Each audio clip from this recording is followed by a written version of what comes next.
Hey guys, it's Reed over at Reed's Rides. I hope everybody is having a great day today. I wanted to show you, this is a certified pre-owned because it has about 3,500 miles on it that we did, but it's a 2025 Hyundai Tucson SE. It's the lowest trim of the Tucson for 25, and I wanted to show you what you get basically in that. Now I'll tell you, I do like, on these lower trims, I do like the button.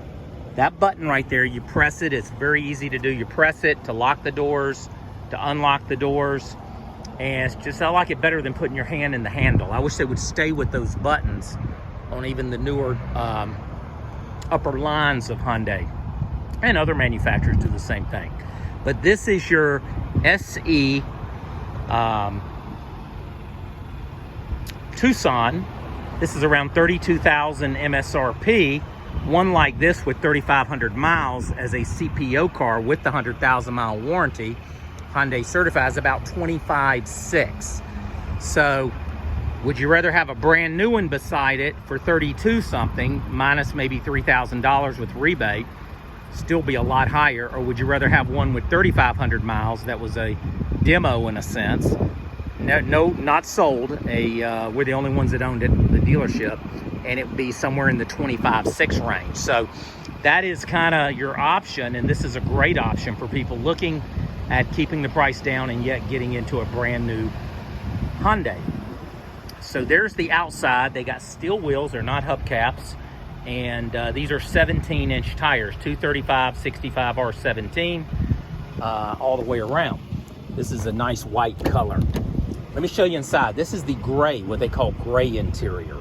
And I mean, you've got everything you would have on the others. I mean, you got power windows, you've got your powered locks here for childproof locks.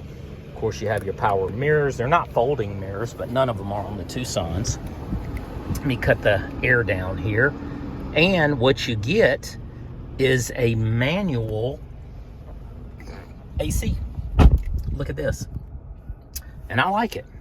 You just simply turn it. It's old school, but it works. Turn your temperature where you want it. There's no, it just gives you, it's actually very, very simplistic, but it does a great job. You got a max AC here, AC, recirculate, just simple buttons. There's your hazards. And here's your basic display. And of course, they changed all this for 25. So this is Morse code for the letter H. There's no H in here anymore. But you've got a lot of the features here you can see that you find on the upper lines. Let's go into setup, because what I want to do is I want to show you how you can set the steering wheel where it's not going to move. That's called lane change feature, where it's not going to be moving and all this. You simply go to Vehicle, Driver Assistance. You're going to go to Driving Safety. And right here, see when that's on, you can see it even shows you, the steering wheel. And it does. It tries to keep you in the middle of the lane. I don't think the drive of the car is as good with that on. 95% of my customers, we turn that off. So that's one feature I set up when I'm setting up these cars. Make sure the radio's off. When I'm setting up these cars. But also another feature is the door feature, and this is one of the main features. So the door feature, you have an automatic lock, automatic unlock. Now I think I've already set this. I did. Normally it's up here. You want to make sure it's down here, enable on speed or shift, because I demoed this car. Unlock is going to be off, but normally it's up here. So what that does, from the factory, when you put it in drive, if you have it set to the other one, it'll lock the doors, and then you put it back up in park, it unlocks every door. Well, we know that's not safe, because anybody in any of these doors behind me or here or anywhere can simply jump in the car. You want to turn that off. Lock, stays locked. And when you're ready to get out, just open the door. These doors remain locked, all these around you. It's a big safety thing on that. Under lights, you want to keep the headlight delay, but I turn off, normally the high beam assist is on. It uses this, and what it does is when a car is coming, it will go high beam and then it'll go low beam. It's supposed to pick up the light the headlight and cut it off. It doesn't do it fast enough in the city.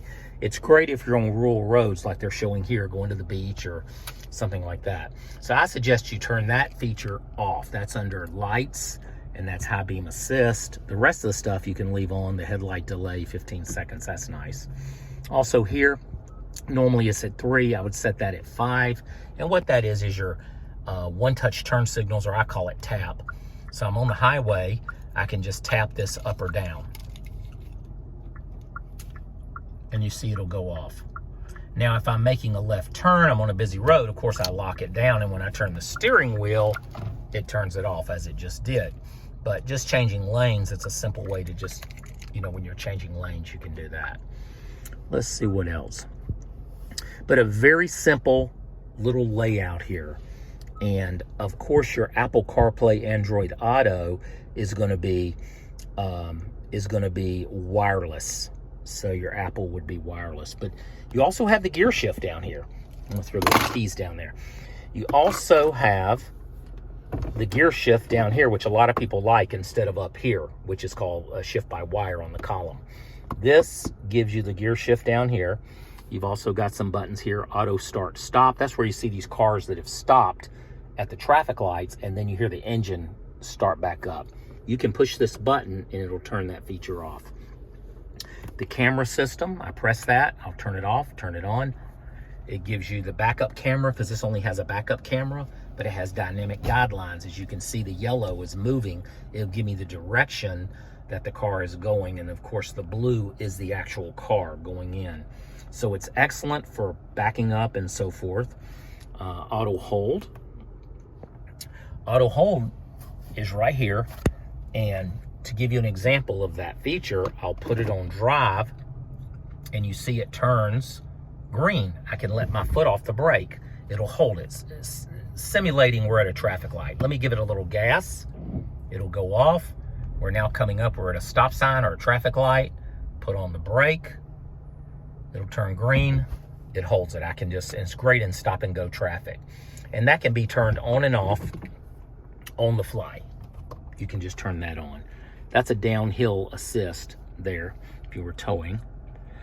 And this is your drive modes. Now, I don't know if it's set up. It's not set up in there. But generally, when you do this, it will change, and this will change as well, the color. That's just in the setup. And that's going to be, it's probably under lights. Let me look under lights and see.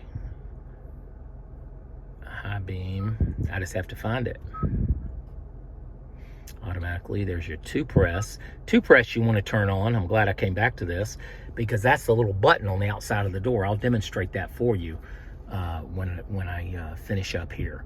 But anyway, you can link your drive mode to the, you can link it where this will change color and make it a whole lot easier on that.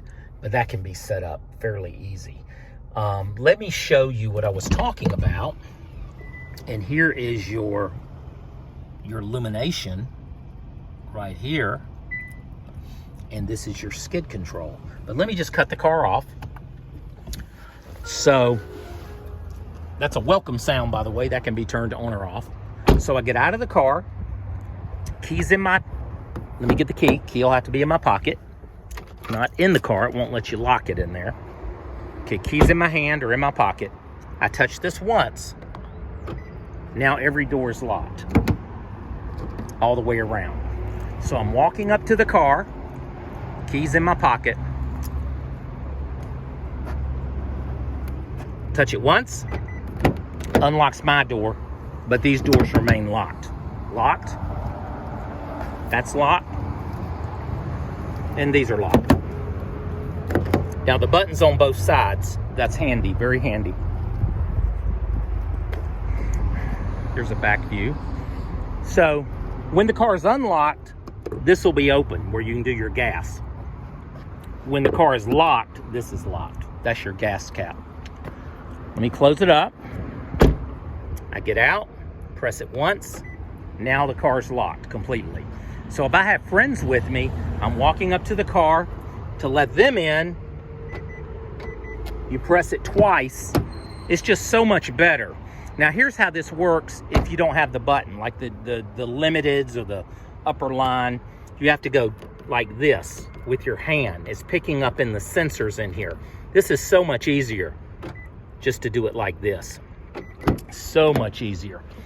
So that's an advantage that you have with a vehicle like this. Now, like I said, this vehicle, 3,500 miles. This is like $25,600. So that gives you an idea of what the price would be. And this is a 25 model that's a CPO that we just CPO it. Basically run it up to 3,500 miles, use it in our loaner fleet, and then just immediately put it out for sale. So it helps get, you know, $8,000 off the MSRP. Well, listen, this is Reed, and over at Reed's Rides, and I just wanted to show you this vehicle. This is one. Just hit it twice. This is one. There we go. This is one that I have available here at the dealership, but just wanted to show you. Now, there isn't going to be air vents back here on the SE, but there is some USB-C charging ports back here as well. And these seats do recline back, and it does have cup holders. So that's kind of nice. Really good deal, really, if you're looking for a new Tucson. Well, listen, everybody, have a great day. I don't want the video to go too long. Just wanted to give you a quick little overview on this vehicle. And everybody, have a wonderful Friday, and I will see you on the next video. Take care now. Bye-bye.